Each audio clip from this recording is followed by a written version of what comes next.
नमस्कार दोस्तों, एक बार फिर से हमारे यूट्यूब चैनल यूनिक पॉइंट पर आप सभी का दिल खोलकर स्वागत है। मैं ऐसा करता हूं आप जहां भी होंगे अच्छे होंगे और अपनी तैयारी को अच्छे तरीके से कर रहे होंगे।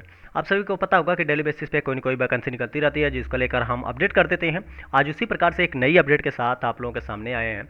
जिस अपडेट की बात करूं तो बिहार आईटीआई इंस्ट्रक्टर की वैकेंसी को लेकर है। बिहार आईटीआई इंस्ट्रक्टर की जो वैकेंसी चल रही थी, जिसका डॉक्यूमेंट वेरिफिकेशन चल रहा था, अर्थात आईटीआई कैंडिडेट का लगभग डॉक्यूमेंट वेरिफिकेशन हो चुका है, उनकी ज्वाइनिंग बाकी है। और बाकी डिग्री डिप्लोमा कैंडिडेट की अभी स्क्रूटनी प्रोसेस नहीं चल रहा था, लेकिन उसकी नोटिस निकल के आ रही है। नोटिस बहुत ही इंपॉर्टेंट है। आप आज हम उस नोटिस पे चर्चा करने वाले हैं। उस नोटिस को अगर हम बात करें तो आप इसकी ऑफिशियल वेबसाइट से भी डाउनलोड कर सकते हैं, जैसा कि मैंने ऑलरेडी डाउनलोड कर रखा है। तो नोटिस में जो इंपॉर्टेंट पॉइंट होंगे उसको हम कवर करेंगे, उसको डिटेल में कवर करेंगे। तो आप वीडियो में लास्ट तक बने रहिएगा, अदरवाइज आप इम्पॉर्टेंट पॉइंट को भूल जाएंगे तो फिर दिक्कत होगी। जैसा कि अगर मैं बात करूं कि नोटिफिकेशन अभी 5 तारीख को निकाला गया है, यानी आज ही के डेट में नोटिफिकेशन निकाला गया है। और इसमें बात करूं कि इसमें जो मेन पॉइंट्स है उसको उस पर हम डायरेक्ट चर्चा करने वाले हैं। जैसा कि इसमें बताया जा रहा है कि जो सीबीटी एग्जाम में जो क्वालिफाइड कैंडिडेट हैं, जो डिग्री डिप्लोमा के जो क्वालिफाइड कैंडिडेट हैं, यानी डिग्री डिप्लोमा के जो क्वालिफाइड कैंडिडेट हैं, उनको स्क्रूटनी प्रोसेस के लिए सबसे पहले उनको ऑब्जेक्शन पोर्टल उनके लिए ओपन किया गया है। और ओपन ऑब्जेक्शन पोर्टल आपको 6 तारीख से लेके 11 तारीख तक, यानी 6 अगस्त से 11 अगस्त तक आपका ऑब्जेक्शन पोर्टल ओपन रहेगा। वहाँ पे जाके आप आपत्ति दर्ज कर सकते हैं, जितने भी क्वालिफाइड कैंडिडेट हैं।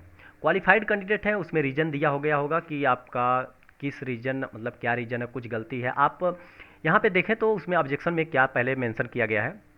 यहाँ पे बोला गया है कि अभ्यर्थी अपना एप्लीकेशन नंबर, मोबाइल नंबर, जन्म तिथि डालकर, यानी एप्लीकेशन मोबाइल नंबर और जन्म तिथि डालकर आप ओटीपी के माध्यम से वेबसाइट पे आप लॉगिन करेंगे। लॉगिन करने के बाद यहाँ पे दिखाया गया है कि दर्शाई गई विवरण, यानी अपना नाम, पिता का नाम, जन्म तिथि, उसके बाद लिंग, कोटि, प्राप्तांक यानी कितना प्राप्तांक है, और अयोग्यता का कारण आदि देख कर संतुष्ट हो लें। यानी सब कुछ आप जाके वहाँ पे देख के संतुष्ट हो लें। किसी प्रकार की कोई त्रुटि होने पर, यानी किसी प्रकार की यदि त्रुटि होती है, त्रुटि होने पर अभ्यर्थी अपना आपत्ति कारण सहित आयोग की वेबसाइट पर राइज ऑब्जेक्शन के बटन पर क्लिक करके, यानी जो ऑब्जेक्शन का बटन दिया रहेगा उस पर क्लिक करके आप आपत्ति दर्ज कर सकते हैं।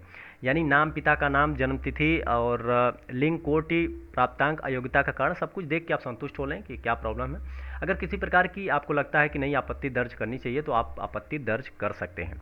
लेकिन नोट्स में एक सबसे इम्पॉर्टेंट पॉइंट्स एक ये मेंशन किया गया है कि बहुत सारे ऐसे कैंडिडेट हैं जिसने कई ब्रांच में, यानी कई ट्रेड में उन्होंने फॉर्म भरा था।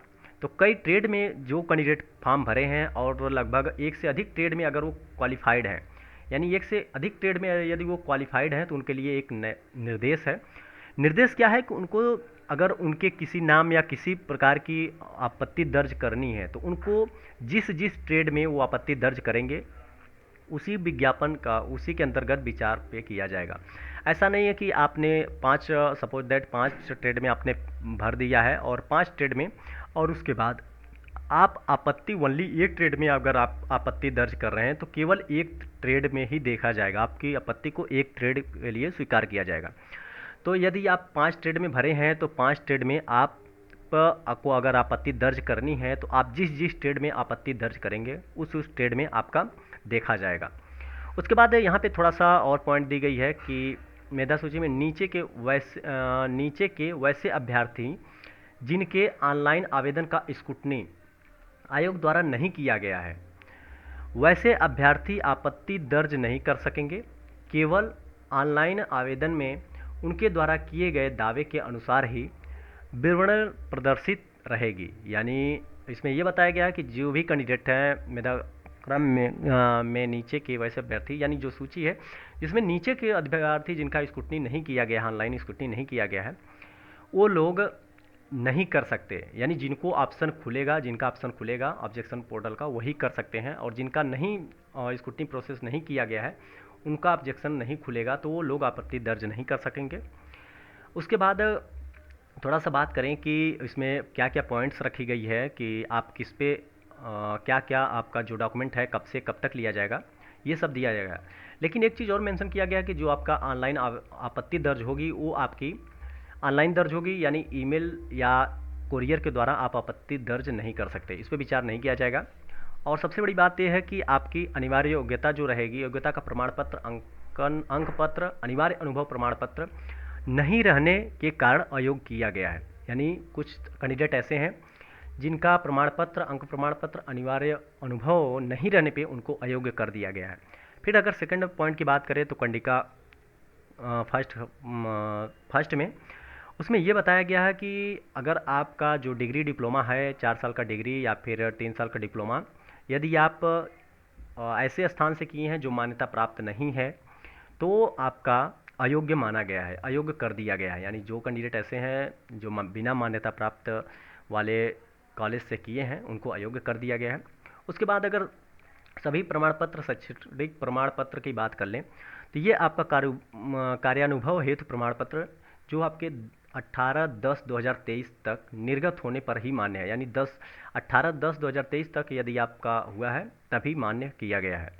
उसके बाद अगर बात कर लेते हैं नीचे की तरफ कुछ ऐसे परंतु आयोग की प्राप्तांक यानी इलेक्ट्रॉनिक्स मैकेनिक्स के लिए, इलेक्ट्रॉनिक्स मैकेनिक्स की बात कर लें तो इलेक्ट्रॉनिक्स मैकेनिक्स में 25/11 तक कंसीडर किया गया है। यानी 25/11 तक का कंसीडर किया गया है।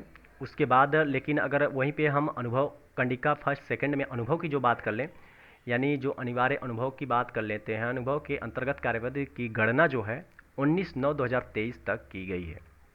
ये विज्ञापन के कंडिका फर्स्ट सेकंड में अनुभव की बात जो की गई है वो यहाँ तक की गई है।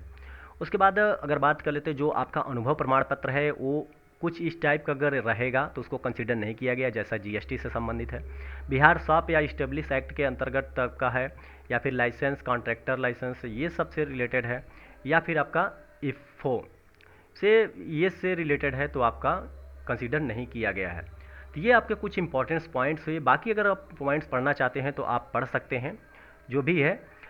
ये 7वां पॉइंट में थोड़ा सा ये बात कर लूँ कि प्रोविजनल डिग्री डिप्लोमा प्रमाण पत्र, अंक प्रमाण पत्र और सीआईटीएस प्रमाण पत्र को मात्र औपबंधिक रूप से मान्य किया गया है। दस्तावेज सत्यापन हेतु बुलाए जाने पर वैसे अभ्यर्थी से विद्यालय द्वारा निर्गत मूल प्रमाण पत्र, यानी इनका कहना ये है कि अगर प्रोविजनल आपने अपलोड किया है तो बस मान्य किया गया, लेकिन आपको जब दस्तावेज सत्यापन के लिए यानी डॉक्यूमेंट वेरिफिकेशन के लिए आपको जब बुलाया जाएगा बीटीएससी बोर्ड, तो आपको ओरिजिनल लेके आना होगा। ये पॉइंट 7वें पॉइंट में मेंशन किया गया है। और बाकी चीज़ें जैसे आईटीआई कैंडिडेट का हुआ है सेम वैसे ही है। बाकी नोटिफिकेशन आप पढ़ सकते हैं, ये नोटिफिकेशन आपको टेलीग्राम ग्रुप पे मिल जाएगा, वहाँ से जाके डाउनलोड करके आप पढ़ सकते हैं। तो ऐसी अपडेट पाने के लिए आप हमारे साथ जुड़े रहिए। डेली बेसिस पे आपको 2 से 3 वैकेंसी देखने को मिल जाएगी। कोई भी टेक्निकल वैकेंसी निकलती है तो उसको हम